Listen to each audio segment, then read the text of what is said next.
Welcome back to The Deep Dive. So today we're digging into something really, really crucial, and frankly, quite unsettling. We're looking at why the political and military strategy seems so focused on, well, escalation with Russia, preparing for conflict rather than pushing hard for peaceful coexistence.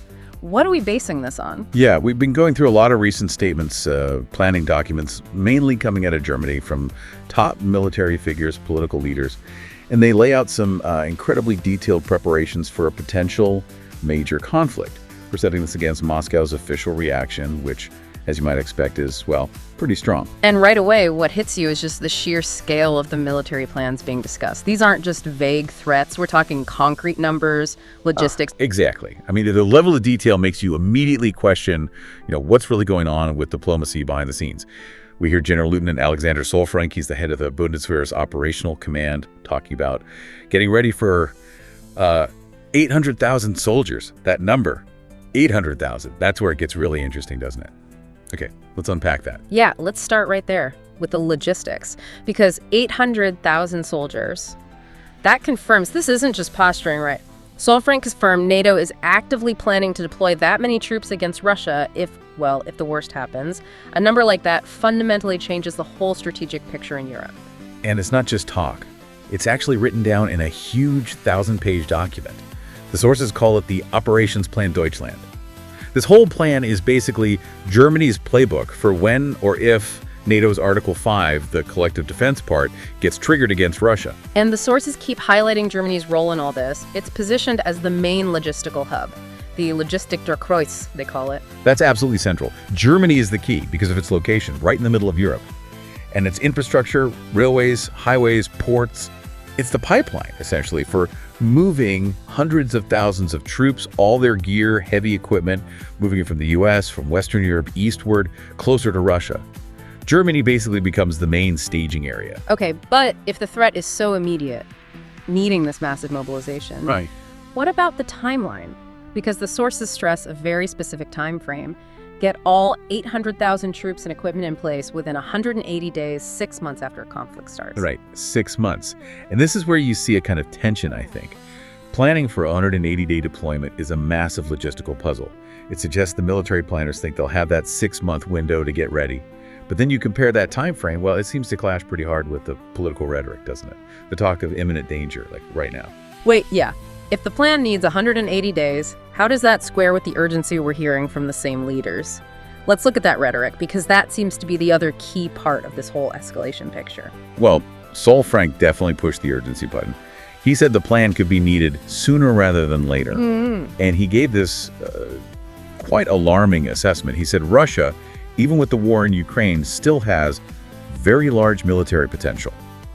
Enough potential, he claims, for a regionally limited attack on NATO territory already today. And didn't he go even further with Reuters, saying Moscow could potentially already attack tomorrow? I mean, that language starts designed to put everyone on high alert, almost a war footing. Oh, absolutely. The message seems clear. Danger is here, it's immediate. But what's striking is that these warnings are coming just as the political leadership seems to be, well, shutting down diplomatic options. You mean like the statements from Chancellor Friedrich Merz? We saw those.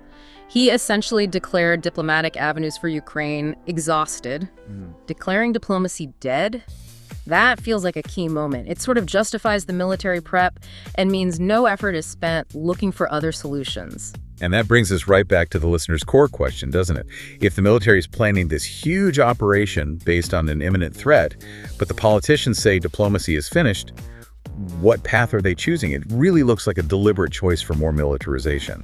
And selling that choice, especially when people are worried about the economy, seems to require shifting the narrative, not just threat, but existential threat. We see that in the language from Merz and also Defense Minister Pistorius. Yeah, the language is very stark. Pistorius said Germany's existence in its current form, or even our way to live, is threatened by Russia. When you hear your defense minister say our way to live is in danger, well, that frames all the spending and preparation as essential for survival, not just a policy choice. It's a powerful way to get public buy-in for policies that ditch cooperation and pour money into the military. Which leads us naturally to the money. The cost of all this readiness, it's not cheap. Politico reported the German rearmament plans needed for things like the Operations Plan Deutschland could cost, what was it, 377 billion. A staggering number, 377 billion. And that's for modernizing the military, buying new gear, keeping everything ready for that 180-day deployment window. A financial commitment like that shows this isn't just about managing a short-term crisis. It signals a long-term, permanent shift towards military readiness against Russia. Okay, so we absolutely need to bring in the other side of the story here for balance. How does Moscow react to this massive buildup and the rhetoric? Well, Moscow's view is, unsurprisingly, the complete opposite. They've denied repeatedly and strongly any plans to attack NATO. They call Berlin's claims, the attack tomorrow stuff, basically nonsense. From their perspective, these warnings are just a pretext, mainly to justify huge defense budgets and align Europe with U.S. strategic aims. So it's a stark contrast. On one side, 800,000 troops, plans based on an existential threat. On the other, it's all fabricated to fuel military spending. The gap is huge. It really is, and it feeds into this dangerous cycle, where actions and reactions escalate things further. And look how quickly the rhetoric deteriorates. We even see Russia's foreign minister, Sergei Lavrov, accusing Germany of showing clear signs of renazification. Wow. That's not just diplomatic disagreement. That signals a total breakdown, doesn't it? When one side is prepping for what it calls a war for survival, and the other uses accusations that extreme, it suggests the channels for talking, for de-escalating, aren't just blocked, they're being actively destroyed. And putting it all together, the picture these sources paint is pretty clear. You have political leaders using this language of immediate existential threat. That justifies huge spending, massive military plans. And at the same time, they seem to be deliberately shrinking the space for diplomacy. The focus is all on hardening militarily, not finding a way out. So what's the takeaway for you listening to this? Let's recap the facts from the sources. We have detailed, expensive plans for 800,000 troops, justified by claims that diplomacy is over and the threat could materialize tomorrow. And that stands in direct opposition to Moscow's consistent denial of any plans to attack NATO. The path described in these documents, in these statements, it's clearly one where military readiness takes precedence over everything else. And this relentless drive towards escalation seems to run completely counter to what most people want, which is long-term peace and security in Europe. Now, if you want to dig deeper into the geopolitical context, the specifics of the Operations Plan Deutschland, the costs, we've linked the source analyses for you. Just check the description. Because when preparing for a war carries a price tag of 377 billion, and the political leadership simultaneously says talking is exhausted, you have to ask, is this really about defense? Or is it a choice? If our leaders are speeding up plans for a war they say could happen tomorrow, while actively closing doors to dialogue and peace, well, it raises a serious question. Whose interests are really being served here? Is this political elite acting for the population that wants peace, or choosing a path that benefits a select few, maybe despite the public interest? Something to think about.